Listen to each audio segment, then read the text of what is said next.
Hello guys, it's me CriticalCubing, and in this video I'm going to show you some examples of rotationless F2L. I just do rotationless F2L for fun, and I just thought that I will show you guys some examples so as you guys can also see how I do it. So yeah, let's get started. So I'll only be doing white cross so that wider audience can understand it, and now I'll just quickly solve my crosses. So yeah, the cross, and now I'm in this position. For rotationless solving, I would recommend you choose your pairs nicely, because for some pairs you have to do rotations, whether for some pairs you don't have to do it. For example, in this case, I will first choose these two, because these two can be solved without rotation, like that. And then next I'll solve these two. And now in a normal F2L, you will just do a rotation and insert at the back. But with rotationless solving, how I will do it is that I will use this back slot to my advantage and just pair these two up like that.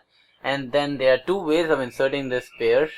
You can do like this, right? Yeah. Or you can do this. Sorry, I normally don't do this, but it's like a wide F. I don't need to do this. And another way of doing it is like that. So depending on what you have for EO, you can use anything. The most commonly which I do is keep it at the back and then just insert it like that. That's the most common one which I use. Then again, choose your pairs wisely. I see that these two can be inserted at the back slot pretty easily, right? I'm in this position, so I'll just insert it like that. And then I have this pair which can be solved without rotation.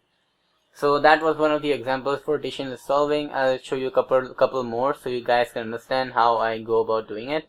And let's hope I get some tricky cases which I can show you how I do it intuitively. So this is our next scramble. We'll quickly do our cross, and this is how we end up. So in the first, of course, I'll solve these two just because these two don't require rotation, right? And while I'm solving that, I have two pairs to choose from. I have these two and I have these two.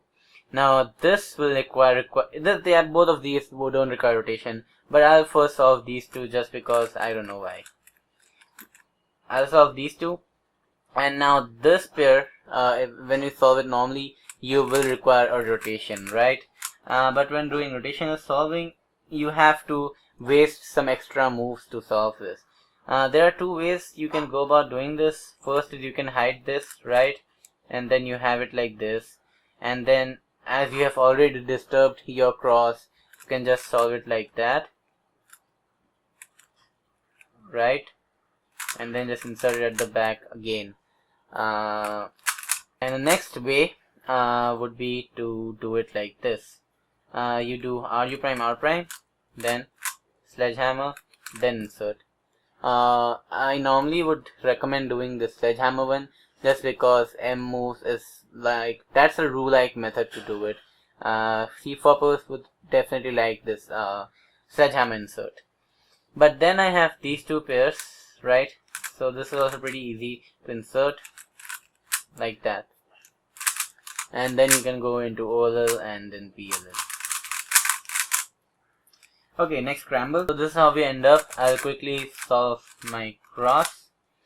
And yeah, this is how we end up in the end. But yeah, so first I saw these two and I also saw these two.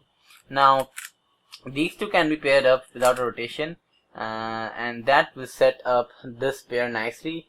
And yeah, but you can also start doing these two and then you can do these two. I don't know how you guys will do it, but I will definitely solve these two first and insert it at the back.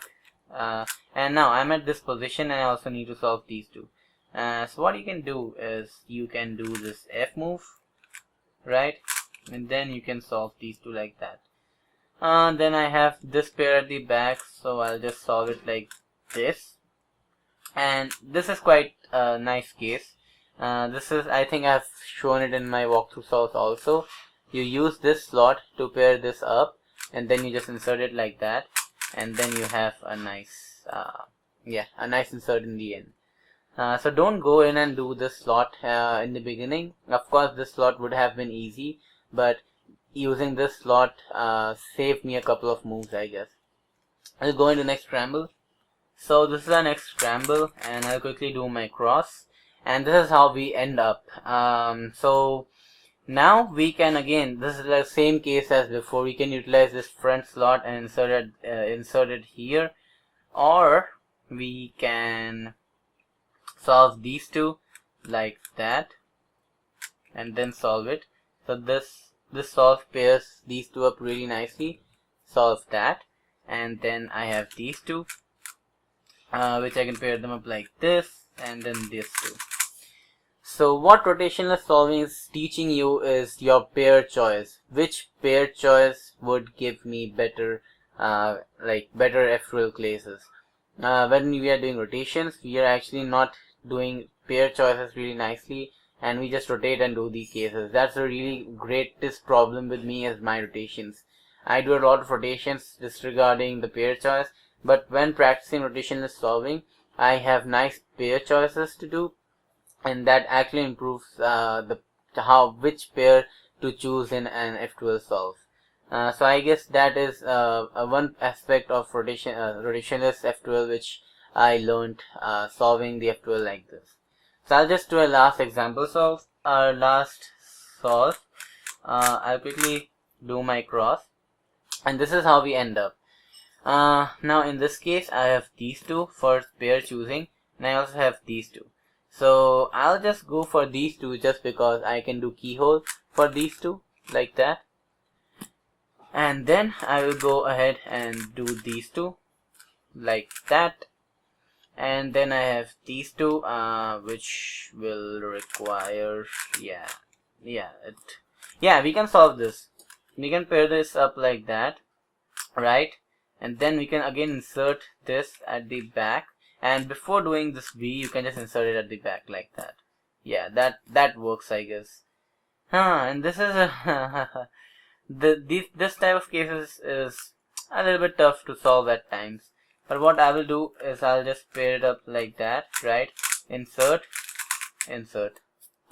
So I just take this pair out briefly and then just pair this up, then insert this and then insert this.